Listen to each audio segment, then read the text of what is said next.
कम फरमाया रसूल अल्लाह सल्लल्लाहु अलैहि वसल्लम ने कि फितनों के दौर में आखिरत के वक्त में जो कोई नेकी के राह पे चलेगा, नेकी का दर्स देगा, वो आग का अंगारे के मुतारिफ होगा।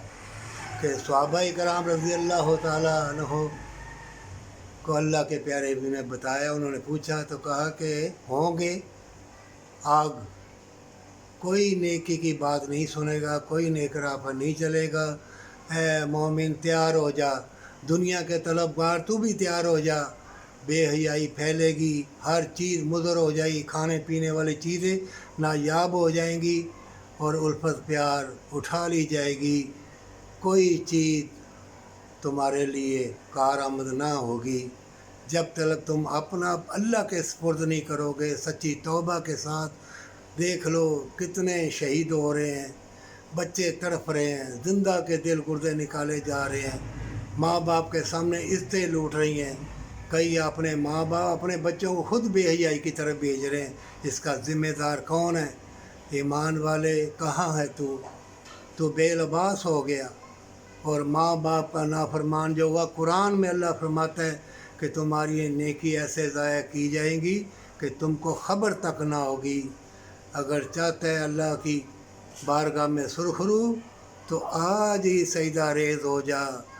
नेकी की बात जो करेगा वो उसके लिए मौत तो होगी, लेकिन इनाम बहुत बड़ा है, हमेशा की जन्नत, हमेशा की जन्नत। मोमिन एक अल्फाज भी तुम अल्लाह को राज़ी करने के लिए जन्नत के लिए अगर पहुंचा दोगे, कोई सुने या ना सुने, समझे या ना समझे, तुम्हारे नामा माल में वो एक नेकी तराजू में जब तुलेगी, सारे गुनाह तुम्हारे मिट जाएंगे और पलड़ा भारू हो जाएगा नेकी का। जिस नेकी को तुम बहुत छोटा समझोगे, अल्लाह का पैगाम पहुँचाओ, पैगम्बर इसीलिए आए। और जिन्होंने बदकारी बेहयाई की, नाफरमानी की, वो तबाह बर्बाद हुए।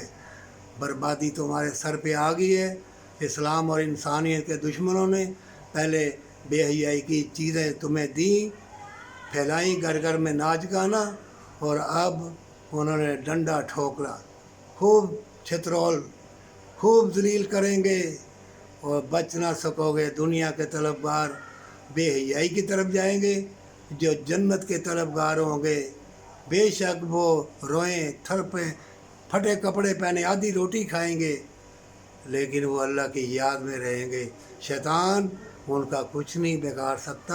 अल्लाह का वादा है मोमिनों के साथ। है मोमिनों, साबित कदम रहना, अल्लाह तुमको बचा लेगा और अल्लाह तुम्हारे लिए मुशाहदत और बरकत के दरवाज़े खोल देगा, पर सच्ची तौबा के साथ।